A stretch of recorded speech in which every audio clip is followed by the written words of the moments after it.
ये abdominal cavity है।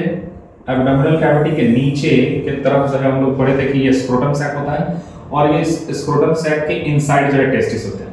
तो स्क्रोटम सैक एब्डोमिनल कैविटी में जो है ये टेस्टिस बन रहा होता है कि टेस्टिस एब्डोमिनल सैक में, एब्डोमिनल कैविटी में बन रहा होता है। ये स्क्रोटम सैक में नहीं होता है एब्डोमिनल कैविटी में।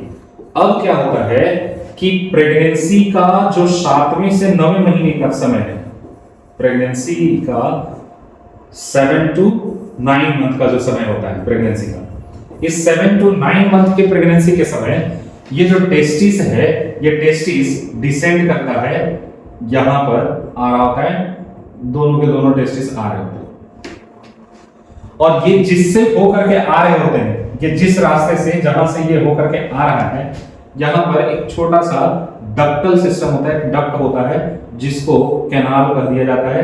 इसको कह दिया जाता है इन्ग्यूनल कैनाल, इन्ग्यूनल कैनाल। तो इन्ग्यूनल कैनाल से होकर के ये टेस्टिस नीचे आ रहा होता है, यहां पर सरक रहे होते हैं, डिसेंड कर रहा होता है, इसमें आ गया होता है।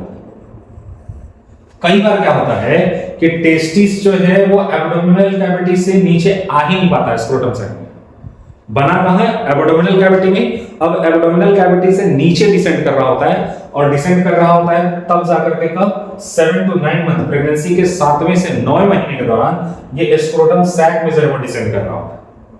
अगर कभी ऐसा हो जाए कि ये टेस्टिस इसी में रह गया, एब्डोमिनल कैविटी में ही रह गया, जैसे ये एक टेस्टिस, राइट साइड की टेस्टिस जो है वो डिसेंड कर गई, ये जो है वो एब्डोमिनल कैविटी में ही रह गया, तो अगर ऐसा कभी सिचुएशन होता है तो इस सिचुएशन को कह दिया जाता है, इस टेस्टिस को कह दिया जाएगा undescended testis, undescended testis, undescended testis नाम दे देंगे, जो टेस्टिस नहीं आया।